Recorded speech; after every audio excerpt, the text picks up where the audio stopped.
Hello नमस्कार दोस्तों, मैं हूं अजय निषाद और हिंदी नाथ यूट्यूब चैनल पर आप सभी का स्वागत है। मैं Uttar Pradesh TGT PGT, Rajasthan TGT PGT, Haryana TGT PGT, NET JRF, NVS KVS इत्यादि भर्तियों के संबंध में हिंदी का लगातार प्रैक्टिस करवा रहा हूं। मेरे एक प्रैक्टिस में 125 क्वेश्चन होते हैं और इसका मैं विश्लेषण भी करता हूँ काफ़ी कम समय में। आइए शुरू करते हैं हम पहला क्वेश्चन।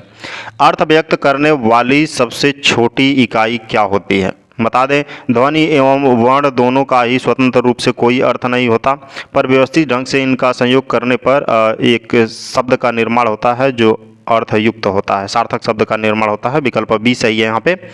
बच्चा लड्डू के लिए रोता है का सही अनुवाद करना है, संस्कृत में अनुवाद करना है। बच्चा लड्डू के लिए रोता है तो शिशुः मोदकाय रोदिति होगा। विकल्प सी सही है। और इसमें से कौन सी एक रचना महाकाव्य नहीं है? महाकाव्य नहीं है बताना है। बता दें, शिशुपाल वध जो है ये कवि माघ का रचना है और किरातार्जुनीयम भारवी की रचना है, कुमार संभव कालिदास का है। जो प्रसन्न राघव है यह एक महाकाव्य न होकर नाटक है जो जयदेव के द्वारा रचित है, कवि जयदेव के द्वारा। विकल्प ए सही है यहाँ पे। डेस्क के लिए समाचारों की आपूर्ति कौन करता है? तो समाचारों की आपूर्ति कौन करेगा? रिपोर्टर करेगा। विकल्प बी सही है। नई जमीन तोड़ना के 4 अर्थ दिए गए हैं, सही का चयन कीजिए। सही का चयन, नई जमीन तोड़ना का क्या मतलब हुआ? जो अभी तक किसी ने प्रयोग नहीं किया है, जिसपे कुदाल नहीं चला है, फावड़ा नहीं चला, उसको आप करने जा रहे हैं, यानी कि क्या कर रहे हैं? अनूठा प्रयोग कर रहे हैं। जो किसी ने नहीं किया वो आप कर रहे हैं अनूठा प्रयोग। वह भाई जो अन्य माता से उत्पन्न हुआ हो, पिता एक ही हो और माता अन्य हो, ऐसा भाई उसको क्या कहेंगे? शायद सौतेला कहेंगे और यहाँ पे अन्योदर कहेंगे। विकल्प ए सही होना चाहिए। बता दें, औरस जो है ये विवाहित पत्नी से जो पुत्र होता है उसे औरस कहते हैं। सहोदर एक ही माता से उत्पन्न संतानों को सहोदर कहते हैं। विकल्प यहाँ पे ए सही था प्रश्न के अकॉर्डिंग। वाक्य संश्लेषण में उद्देश्य के अंतर्गत नहीं आता। उद्देश्य के अंतर्गत क्या नहीं आता है बताना है, तो कर्म नहीं आता। बता दें, उद्देश्य वाक्य में उद्देश्य उसे कहते हैं जिसमें वाक्य में जिसके विषय में कुछ कहा जाए, जैसे कर्ता ये उद्देश्य हो गया, और विधेय कर्ता या उद्देश्य के विषय में जब कुछ कहा जाता है उसे विधेय कहते हैं। ठीक है, सब्जेक्ट प्रेडिकेट वाली बात कर रहा है। और तो यहाँ पे विकल्प कौन सा सही था? सी। क्या तुम खा रहे हो वाक्य कैसा वाक्य है? क्या तुम खा रहे हो इसमें पूछ रहा है, प्रश्न पूछ रहा है, तो प्रश्नवाचक वाक्य हो गया, नहीं आता नकारात्मक हो गया। ठीक है, विस्मयादि बोधक तब आता जब ये लगा होता। ठीक है, क्या बोलते हैं? विस्मयादि बोधक चिन्ह। तो यहाँ पे क्या हो गया? विकल्प बी सही है, प्रश्नवाचक। वर्तनी की दृष्टि से कौन सा शब्द अशुद्ध है? अशुद्ध शब्द बताना है। दाई दाई अशुद्ध है। प्रारंभ सही लिखा है। मेहंदी सही लिखा है। स्वत्व सही लिखा है। दाई ऐसे नहीं लिखा जाएगा, दाई लिखा जाएगा दाई। ठीक है, तो विकल्प ए क्या था? अशुद्ध था। सिंह शब्द का पर्यायवाची शब्द कौन सा है? सिंह का बता दे, सिंह मतलब शार्दुल होगा। विकल्प ए सही है, शार्दुल। अगर सिंह का बाघ का मतलब शेर का जब पर्यायवाची अगर निकालना है तो बता दें, कई है, जैसे केहरी है, मृगेंद्र है, वनराज है, केसी है, पुंडरीक है और वनहरी भी है और ग्रीगारी भी है। ठीक, बाहुबल भी है, नाहर भी है, मृगराज भी है, व्याघ्र भी है, बहुत सारे हैं, हरिशेर भी है। ठीक है, और नखायुध भी है, नखायुध, चित्रक भी है, बहुत सारे हैं, कितने को जानेंगे आप। ठीक है, चलिए ग्रीगारी भी है एक। तो यहाँ पे कौन सा सही था? विकल्प ए। पत्थर के पर्यायवाची नहीं है। पत्थर का पर्यायवाची कौन नहीं है? उपल पाहन, उपल पाहन, पाषाण, उपल, ये चारों हैं। और शिलाखंड और पहाड़ ये जो है पर्वत के पर्यायवाची हैं। किसके? पर्वत के। तो विकल्प कौन सा सही होगा? सी वाला।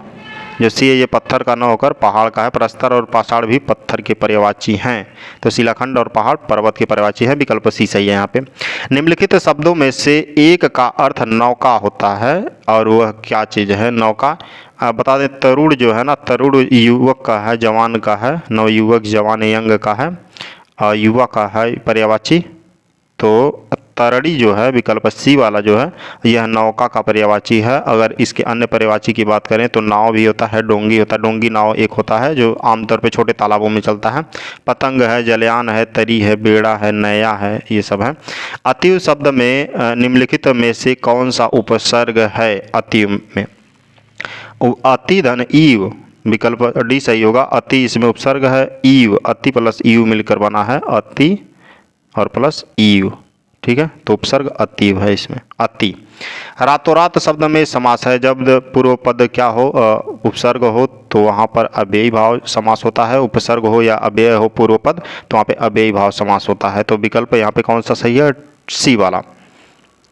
निम्नलिखित युग्मों में से एक समास की दृष्टि से अशुद्ध है, वह बताना है कौन? भरपेट जो है, भरपेट पहला पद क्या है? उपसर्ग है तो अव्ययी भाव समास सही है। रसोई घर, रसोई के लिए घर, ये भी सही है। दाल रोटी, दाल और रोटी, ये भी सही है। चाल चलन, चाल चलन में अव्ययी भाव नहीं होगा, द्वंद्व होना चाहिए, ठीक है, द्वंद्व समास होना चाहिए, तो विकल्प डी यहाँ पे सही है। निम्नलिखित में से कौन सी प्रेरणार्थक क्रिया है? प्रेरणार्थक क्रिया कौन सी है इसमें? ऐसी क्रिया जो स्वयं न करके अपनी प्रेरणा से कार्य संपन्न कराए उसे प्रेरणार्थक क्रिया कहते हैं, जैसे सुनाना, विकल्प सी सही है। क्षेत्र विशेष में बोली जाने वाली भाषा को क्या कहते हैं? बोली कहते हैं, पहले भी आ चुका है, विकल्प डी सही है। यहाँ पे सारी बीच नारी है कि नारी बीच सारी है, कि सारी ही नारी है कि नारी ही साड़ी है, इसमें कौन सा अलंकार है? तो क्या हो रहा है? संदेह हो रहा है कि कौन क्या है, साड़ी नारी है कि नारी साड़ी है, कि नारी ही साड़ी है कि साड़ी ही नारी है, इसमें क्या है? संदेह है, विकल्प सी सही होगा, ठीक है। मात्रिक छंदों में मात्रा कितने प्रकार का होता है? तो आप छंद के बारे में जब भी क्वेश्चन आ रहा है तो वहाँ पे मिल रहा है, एक ह्रस्व मात्रा होता है, एक दीर्घ होता है, या एक लघु होता है, गुरु होता है। तो दो सही है, मात्रा इसमें दो होते हैं, लघु या गुरु, लघु या दीर्घ, या तो ह्रस्व दीर्घ, लघु गुरु भी कह सकते हैं, दो ही होता है। रहिए और इनका चिन्ह क्या है? एक को ऐसे लिखते हैं लघु को और गुरु को ऐसे लिखते हैं, ठीक है ना। रहिए लटपट काट दिन बरु घामही में सोए, छाह न बाकी बैठिए जो तरु पतरो होए। यह काव्य पंक्तियाँ किस छंद में है? बताना है छंद कौन सा है? तो यहाँ पे कुंडलिया छंद है। बता दें हम आपको, कुंडलिया एक विषमात्रिक छंद है, रोल दोहा और रोला से मिलकर बनता है। इसमें 6 चरण होते हैं, पहला 2 चरण दोहा का होता है और अंतिम 4 चरण रोला का होता है, तो विकल्प यहाँ पे सी सही है। क्रोचेत कैसे दार्शनिक हैं? क्रोचे बताना है कैसे दार्शनिक हैं। बता दें कि ये अभिव्यंजना की कई मान्यताएं इन्होंने दिया है क्रोचे ने, और यह एक आत्मवादी दार्शनिक हैं, ठीक है, पेट्रियट। तो विकल्प ए सही है यहाँ पे। नाट्य वेद हेतु ऋग्वेद, यजुर्वेद, सामवेद और अथर्ववेद से क्रमशः क्या क्या लिया गया है? तो ऋग्वेद से पाठ्य लिया गया है, अथर्ववेद यजुर्वेद से अभिनय लिया गया है, सामवेद से गान लिया गया है, बहुत प्रसिद्ध है, और अथर्ववेद से रस लिया गया है, विकल्प सी सही होगा यहाँ पे। समग्र वक्रोक्ति का ही प्रपंच है, इससे अर्थ में रमणीयता आती है, कवि को इसके लिए प्रयास करना चाहिए क्योंकि इसके बिना कौन अलंकार संभव है। उपर्युक्त पंक्तियाँ किसकी हैं? तो यह भामह की पंक्तियाँ हैं, विकल्प डी सही है यहाँ पे। कवि की अनुभूति के साथ साथ पूरे काव्य परिवेश का साधारणीकरण किसने प्रतिपादित किया? तो यह डॉक्टर नागेंद्र ने किया, विकल्प सी सही है। भारत बंधु पत्रिका का संपादन किसने किया था? भारत बंधु बता दें तोताराम ने किया था, 1876 में इसका प्रकाशन हुआ था, ठीक है, विकल्प ए सही है यहाँ पे। प्रताप नारायण मिश्र ने 1883 में ब्राह्मण पत्रिका का संपादन किया था कानपुर से, ठीक है, यहाँ पे ये विकल्प ए सही था, और ये ब्राह्मण का इन्होंने किया था प्रताप नारायण मिश्र ने। बनारसी दास चतुर्वेदी ने विशाल भारत नामक पत्रिका का किया था 1928 में प्रकाशन, ठीक है, तो विकल्प यहाँ पे ए सही था।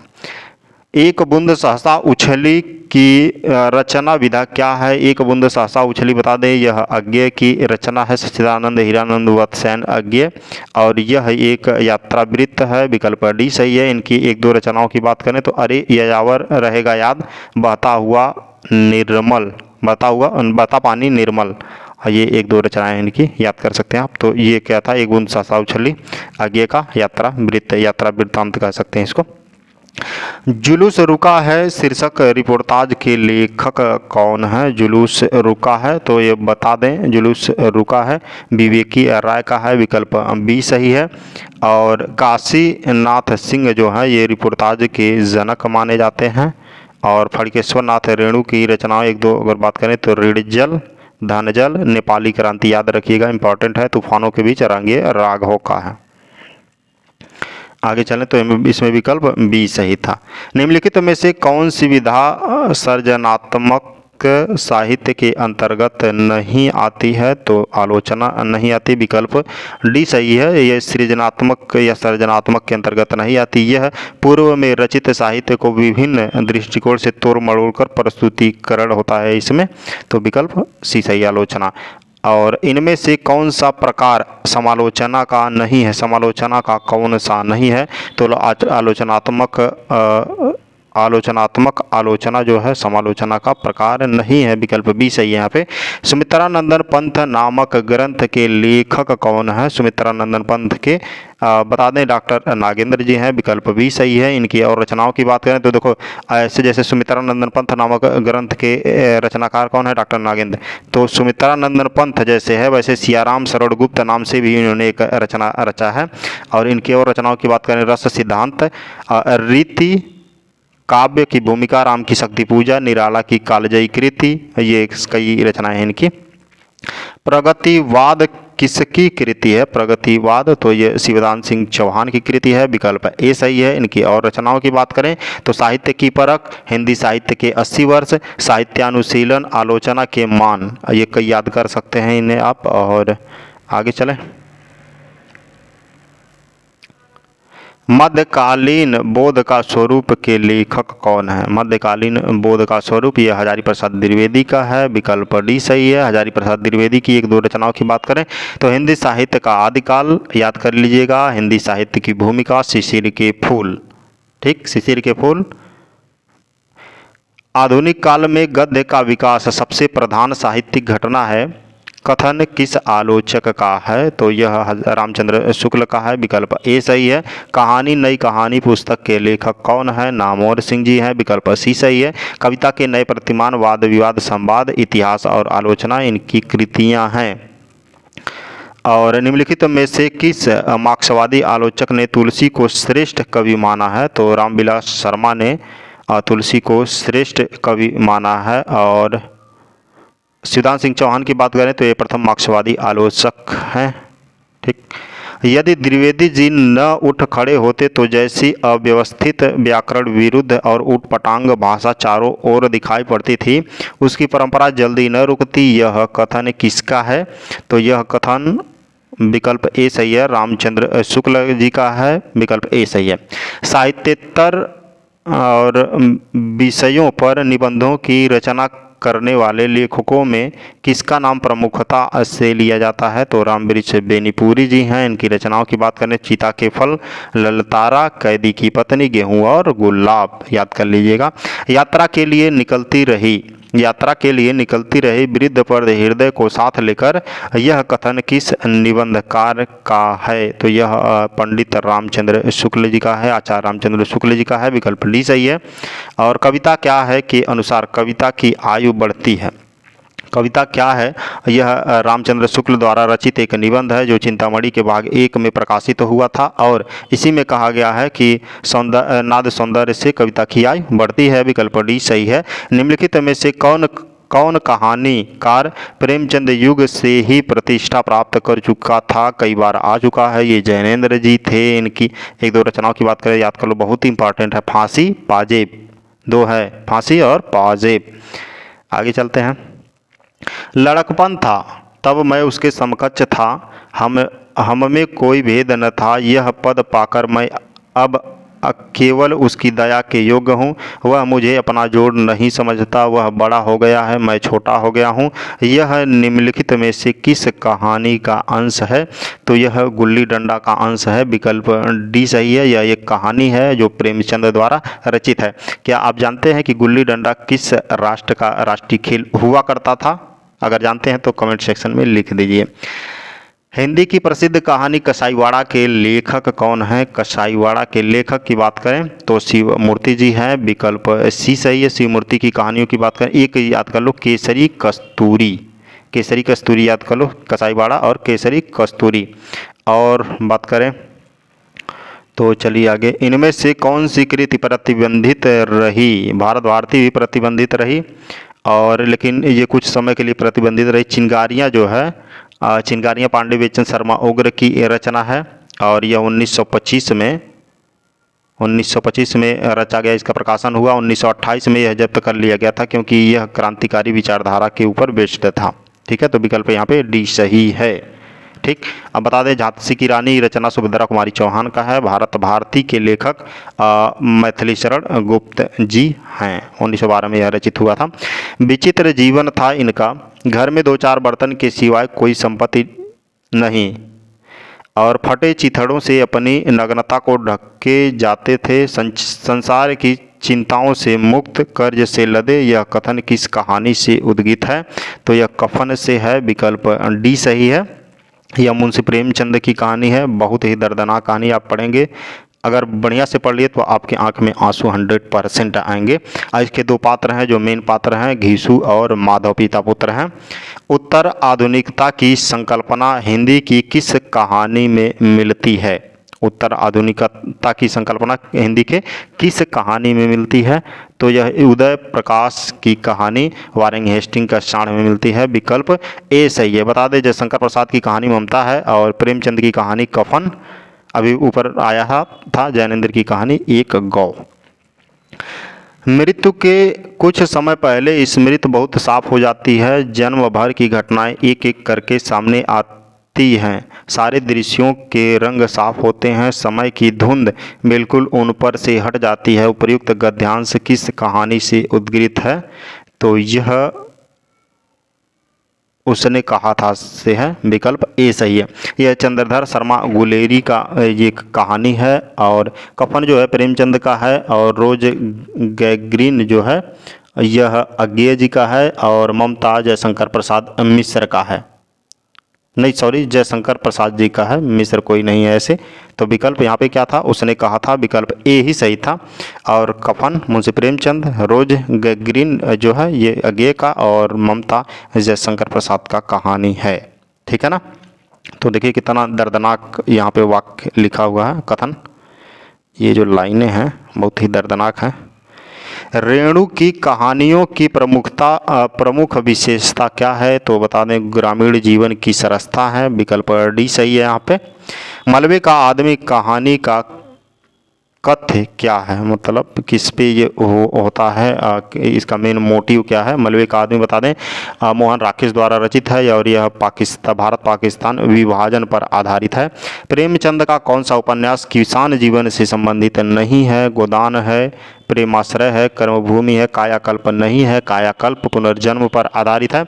इलाचंद जोशी के उपन्यास जहाज का पंछी को किस श्रेणी में रखा जा सकता है? जहाज का पंछी बता दें इलाचंद जोशी ने सन्यासी रचा है, पर्दे की रानी, इनकी 2 रचनाएं याद कर लीजिए। कई रचनाएं हैं, मैं बता रहे हैं 2-3। सन्यासी है, पर्दे की रानी, सॉरी। यह जो इलाचंद जोशी का है जहाज का पंछी, यह एक आत्मकथात्मक है, विकल्प डी सही है यहाँ पे। महाराज घर में न गाय है, न बछिया है, न पैसा है, यही पैसे हैं, यही उसका गोदान है। गोदान में यह कथन किसका है? आप जब यहाँ पे गोदान पढ़ते हुए पहुँचेंगे ना, वाकई में रो देंगे, जैसा मैंने भी रोया था, आंख में आंसू आ गए थे। यह धनिया का कथन है। जब होरी काम करते हुए, सड़क पर काम करते हुए, और बीमार पड़ जाता है अचानक, और घर पे जाता है, उसकी मृत्यु हो जाती है, तो पंडित होता है गाँव का एक अलादीन, वो क्या करता है, उसे गोदान करवाता है। तो वहाँ पे ये धनिया उससे कहती है। ठीक है, विकल्प डी सही है यहाँ पे। यशपाल अपने उपन्यासों में बस ही अपनी एक विशेष विचारधारा को ठूस देते हैं। यह विशेष विचारधारा है, यह मार्क्स लेनिन का साम्यवाद, विकल्प सी सही है। बता दें यशपाल की कई रचनाएं हैं, जैसे दादा कामरेड, देशद्रोही, दिव्या, अमिता, झूठा सच, 12 घंटे। याद कर सकते हैं आप। अमरकांत प्रेमचंद के किस उपन्यास का पात्र है? अमरकांत के चारों जो रंगभूमि है, कर्मभूमि है, सेवा सदन, गबन, ये चारों उन्हीं का उपन्यास है मुझे प्रेमचंद का।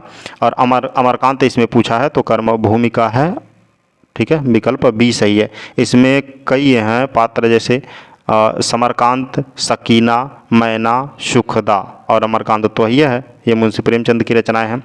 बता दें मुंशी प्रेमचंद का जितना भी उपन्यास है ना, आप पढ़ेंगे तो हृदय परिवर्तन लास्ट में तो होना ही है आपका, एकदम आंखों में आंसू आ ही जाएंगे इनके जितना उपन्यास है। तो और ये सब जितना है ये बता दें क्या है, ये किसान जीवन पर आधारित है। विकल्प भी सही था यहाँ पे, कर्मभूमि। निम्नलिखित कृतियों को उनके रचनाओं के साथ सुमेलित कीजिए। तो आप इसको छोटा कर दें, आप ऐसे मिलान कर सकते हैं। चित्रलेखा किसका है? चित्रलेखा बता दें भगवती चरण वर्मा का है। तो चित्रलेखा पहले का कहाँ पे आएगा? दूसरे के साथ। और कब तक पुकारूं, कब तक पुकारूं रांगे राघव का है। प्रति परिकथा फड़केश्वर नाथ रेणु का। मानस का हंस अमृतलाल नागर का रचना है। ये चारों हैं, अब मिला लीजिए। पहला दूसरे के साथ, दूसरा तीसरा, तीसरा चौथा। पहला दूसरे के साथ, देखिए कौन सा सही होगा? विकल्प डी सही होना चाहिए यहाँ पे, ठीक है। हजारी प्रसाद का एक प्रसिद्ध रचना है और उसको क्या कहते हैं? बाण भट्ट की आत्मकथा, ठीक है। मुख्यतः दलित वर्ग का चित्रण प्रेमचंद के किस उपन्यास में किया गया? दलित वर्ग का तो कर्मभूमि में किया गया, विकल्प डी सही है। इतिहास इस बात का गवाह है कि इस महिमामयी शक्ति की उपेक्षा करने वाले सम्राट नष्ट हो गए। कथन किस उपन्यास से उद्गीरित है? तो यह बाण भट्ट की आत्मकथा से है, विकल्प डी सही है। और वो गोदान जो है मुंशी प्रेमचंद का है, दिव्या यशपाल का है, आपका बंटी मन्नू भंडारी की रचना है। परीक्षा गुरु उपन्यास का प्रथम प्रकाशन कब हुआ था? बता दें परीक्षा गुरु लाला श्रीनिवास दास द्वारा रचित है और यह 1882 में इसका प्रकाशन पहली बार हुआ था। यद्यपि मैंने बहुत से लोग भारत विजय को भेजे हैं, पर तुम्हारे बिना सब निर्बल है। मुझको तुम्हारा बड़ा भरोसा है, अब तुमको वहां जाना होगा। यह कहकर भारत दुर्दशा नाटक में भारत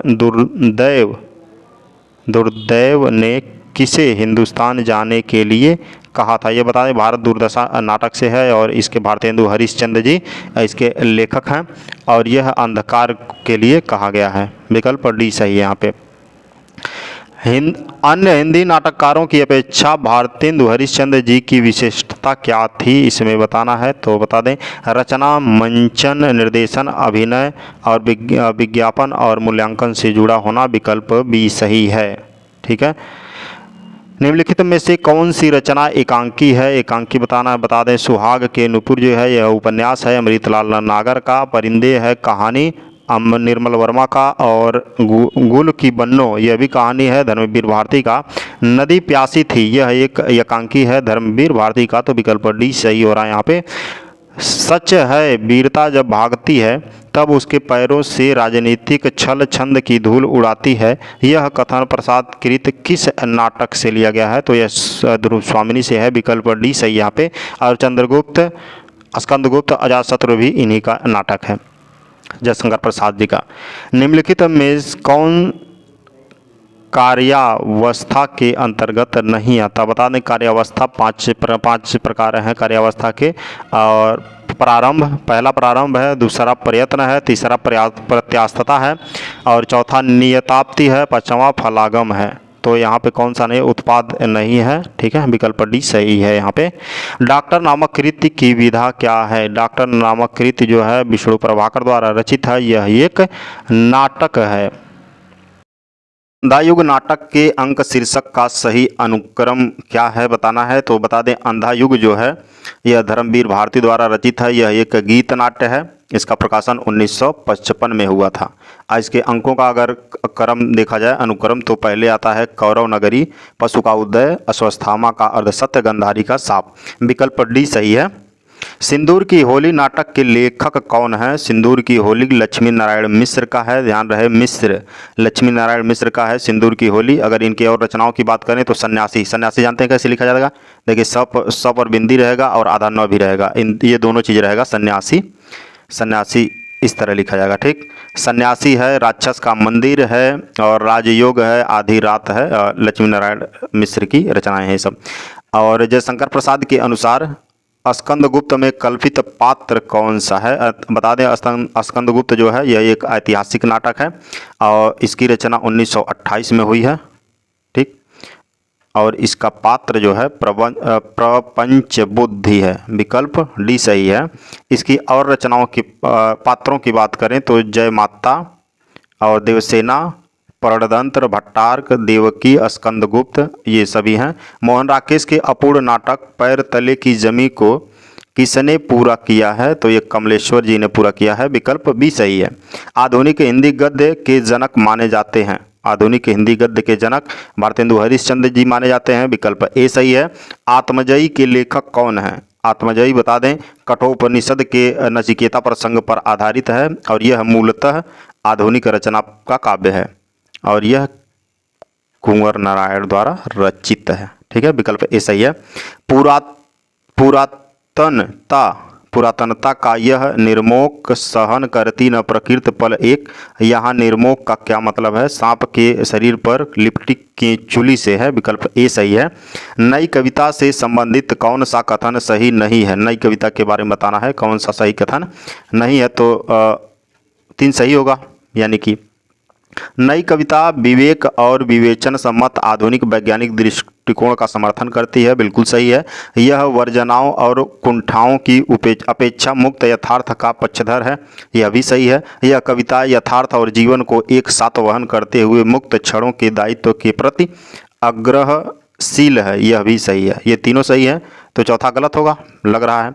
यह आधुनिकता और समसामयिक के संदर्भ में विराट मानव के महत्व को स्थापित करती है। विराट मानव नहीं, लघु मानव के महत्व को स्थापित करती है। विकल्प डी ही क्या हो जाएगा? गलत है, इसलिए यह सही है। यहाँ पे विराट मानव कहा है और होता क्या है? लघु मानव को महत्व दिया गया है इसमें। रूपाम्बरा किसकी रचना है? जो रूपाम्बरा है यह अज्ञेय का काव्य है। ठीक है, ध्यान रखिएगा। अज्ञेय जी प्रयोगवादी कवि हैं। तीसरा सप्तक में कौन कवि शामिल नहीं है? यहाँ पे नहीं का बात किया है। बता दें तीसरे सप्तक में तार सप्तक में या सप्तक में 7 कवि आते हैं और तीसरे तार सप्तक बता दें कि अज्ञेय जी ने 4 बार 4 सप्तक का प्रकाशन किया था। एक आया था 1943 में, दूसरा 51 में, तीसरा जो आया था 1959 में और चौथा 1979 में आया था। तो ये 4 बार आए थे। तीसरा तार सप्तक जो आएगा वह 1959 में इसका प्रकाशन हुआ था, तीसरे तार सप्तक का। और इसमें कवि जो हैं देखिए मदन वात्स्यायन जी हैं, कुंवर नारायण हैं, केदारनाथ सिंह जी हैं, सर्वेश्वर दयाल सक्सेना जी हैं, कीर्ति चौधरी, प्रयाग नारायण त्रिपाठी, विजय देव नारायण शाही, ये सब हैं। मुक्तिबोध जी नहीं है तीसरे के। यह तार सप्तक के कवि हैं। तार सप्तक का प्रकाशन 1943 में हुआ था। क्लियर? किस कविता में शहरी जीवन पद्धति के दंभ पर कटाक्ष किया गया है? शहरी जीवन पे, तो यह हरी घास पर क्षण भर यह अज्ञेय की रचना है। विकल्प डी सही है यहाँ पे। निम्नलिखित में से किस कवि को मार्क्सवादी चेतना का कवि कहा जाता है? मार्क्सवादी चेतना का कवि केदारनाथ सिंह जी को कहा जाता है। विकल्प डी सही है। 2013 में इन्हें ज्ञानपीठ पुरस्कार मिला था। ठीक है, इनका निधन 2018 में हो गया था। बता दें अज्ञेय को प्रयोगवादी तथा नई कविता के सलाका पुरुष के रूप में जाना जाता है। धर्मवीर भारती को प्रेम का कवि कहा जाता है और हरिवंश राय बच्चन को हालावाद का प्रवर्तन कहा जाता है। ठीक है, निम्नलिखित प्रवृत्तियों में से एक प्रगतिवाद की प्रवृत्ति नहीं है, वह कौन सा है? बता दें प्रगतिवाद में धर्म ईश्वर नहीं आता है, धर्म उर्म के बारे में नहीं है इसमें। सामाजिकता का आग्रह, शोषित वर्ग के प्रति सहानुभूति एवं शोषक वर्ग के प्रति घृणा है और जन सामान्य के प्रति लोकमंगल की भावना है। पूंजीवादी व्यवस्था और प्रवृत्ति का विरोध है। सामाजिक चेतना और भावबोध का लक्ष्य इसमें है। तो विकल्प ए क्या है यहाँ पे सही है। ये गलत था, बाकी सब सही। इनमें से कौन सी रचना नागार्जुन द्वारा रचित नहीं है? नागार्जुन ने कौन सी रचना इसमें नहीं रची है? तो पाषाणी नागार्जुन की रचना है। बता दें कई रचना है, जैसे पाषाणी है और हरिजन गाथा है, 5 भारत माता के 5 पूत या 5 पूत भारत माता के, चंदना है और ये सब रविंद्र के प्रति है। ये सारी तीनों रचनाएं हैं। और काला और बूढ़ा चांद जो है सुमित्रानंदन पंत का रचना है। इसके लिए सुमित्रानंदन पंत को 1960 में साहित्य अकादमी पुरस्कार भी मिला था।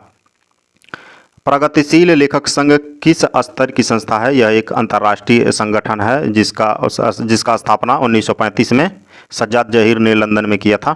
ठीक, और इसकी स्थापना भारत में, प्रगतिशील लेखक संघ की स्थापना भारत में लखनऊ में 1936 में की गई और इसके प्रथम अध्यक्ष मुंशी प्रेमचंद जी थे। ठीक है। हिंदी में सानेट का प्रयोग सर्वप्रथम किसने किया है?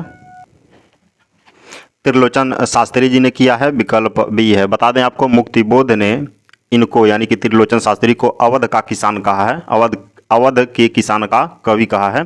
इनका मूल नाम की बात करें तो वासुदेव सिंह है त्रिलोचन शास्त्री का। निम्नलिखित में से कौन सा नागार्जुन की रचना नहीं है? देखिए यहाँ पे पूछा है, नहीं है। हजार हजार बाहों वाली है, पुरानी ज्योतियों का कोरस, खिचड़ी, विप्लव देखा हमने, ये तीनों रचनाएं हैं। फूल नहीं रंग बोलते हैं, यह केदारनाथ अग्रवाल का है, केदारनाथ अग्रवाल की रचना है, विकल्प डी सही है यहाँ पे। अणिमा किसकी रचना है? अणिमा बता दें सूर्यकांत त्रिपाठी निराला की रचना है, विकल्प सी सही है। राम की शक्ति पूजा, देखिए अणिमा राम की शक्ति पूजा कविता का प्रारंभ किससे होता है? राम की शक्ति पूजा भी सूर्यकांत त्रिपाठी निराला का है। सूर्यकांत त्रिपाठी निराला की रचनाओं की बात करें तो आराधना, नए पत्ते, वेला, कुकुरमुत्ता, अनामिका, परिमल, गीतिका, तुलसीदास और बहुत सारी हैं। ठीक, तो ये अणिमा हो गया और राम की शक्ति पूजा भी इनकी है।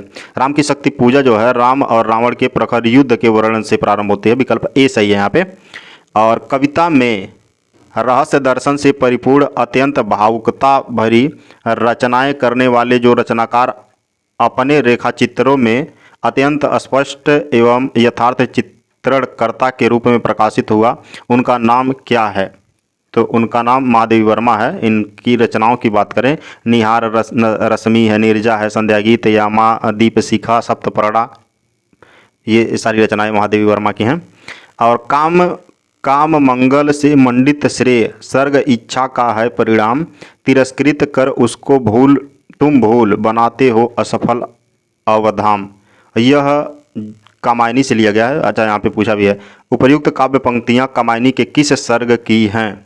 कामायनी के किस सर्ग की हैं? बता दें कामायनी जयशंकर प्रसाद द्वारा रचित है और कामायनी में 15 सर्ग हैं और यह श्रद्धा सर्ग से लिया गया है, विकल्प सी सही है। ठीक है।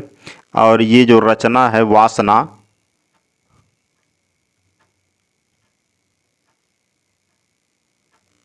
ठीक, श्रद्धा से लिया गया है। ठीक है,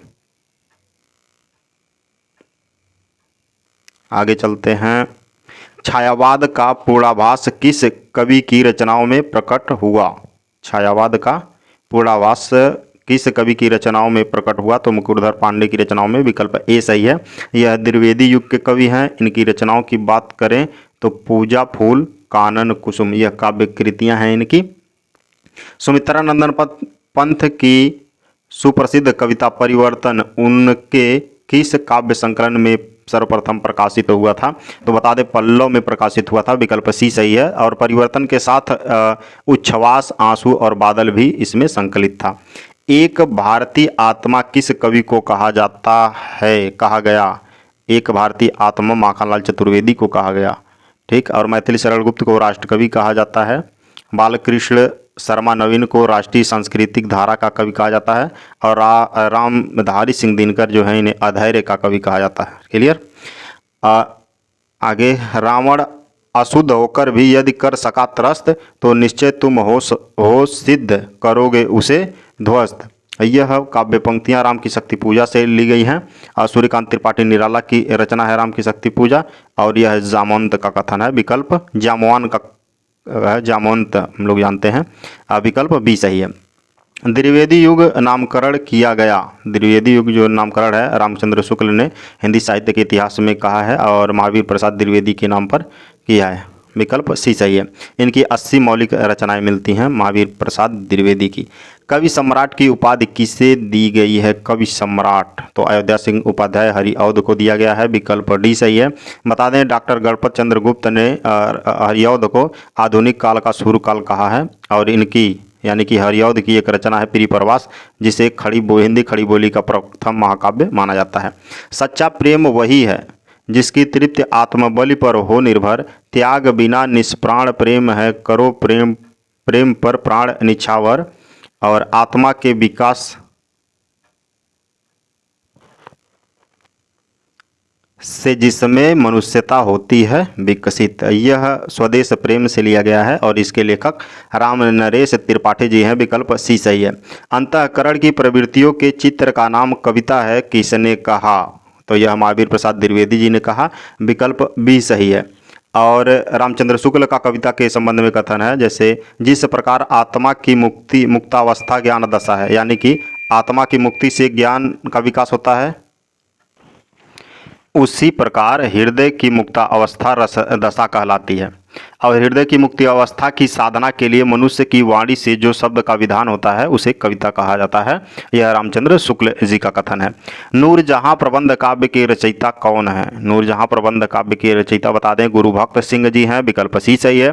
कुतुबन का एक रचना मृगावती है और सियाराम सरल गुप्त ने एक प्रसिद्ध रचना बापू नाम से लिखा है। बापू। अयोध्या सिंह उपाध्याय हरिऔध का एक कवि आया है, प्रिय प्रवास है, जो हिंदी खड़ी बोली का प्रथम महाकाव्य माना जाता है। बस वह उदाहरण जो रीतकाल में लिखे गए हैं, जितने की संपूर्ण साहित्य में नहीं लिखे गए। रीतकाल किस क्षेत्र में है? श्रृंगार काल, श्रृंगार रस के क्षेत्र में काम किया है। पूरा काम हुआ है यह रीतकाल में, जैसे बिहारी जी ने किया है। तो विकल्प डी सही। यहाँ पे रामचंद्र शुक्ल ने रीतिकाल का प्रवर्तक किसे माना है? रामचंद्र शुक्ल ने तो चिंतामणि जी को माना है। विकल्प सी सही है। कालक्रम की दृष्टि से अगर देखा जाए तो कृपाराम जी हैं। कृपाराम रीतकाल का प्रथम प्रवर्तक की बात हो रहा है यहाँ पे। रामचंद्र शुक्ल ने चिंतामणि को माना है, और अगर कालक्रम टाइम से देखा जाए तो कृपाराम जी हैं, और डॉक्टर नगेंद्र ने केशवदास को माना है। रीतकाल में नित्य विषयक काव्यों की रचना इनमें से किसने नहीं की है?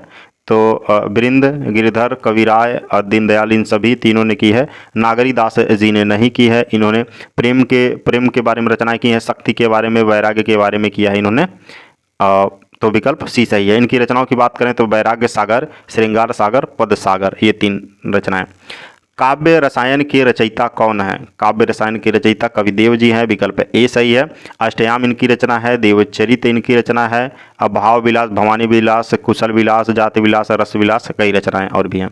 इनमें से निम्नलिखित में से एक राम भक्त कवि कौन है? तो कृष्णदास, कृष्ण कवि ध्रुव विकृष्ण, श्री भट्ट विकृष्ण है। नाभादास जो है राम भक्ति शाखा के कवि हैं और राम भक्त हैं ये।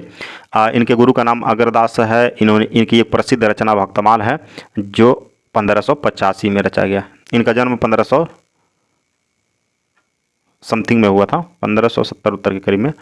रामचरितमानस की भाषा क्या है? रामचरितमानस की भाषा अवधी है और यह तुलसीदास कृत है। तुलसीदास ने 2 भाषाओं में मैक्सिमम रचना की है, एक अवधी है, दूसरा ब्रज। अवधी भाषा में जैसे जानकी मंगल है, पार्वती मंगल, राम आज्ञा प्रश्न, रामलला नछु, भैरवेंद्र रामायण, रामचरितमानस जो पूछा है, ये अवधी भाषा में है। अगर वो ब्रज भाषा की बात करें तो कवितावली याद कर लीजिए। कवितावली, गीतावली, दोहावली, ये 3 हो गया। कृष्ण गीतावली, वैराग्य संदीपनी और विनय पत्रिका, ये सब ब्रज भाषा में है।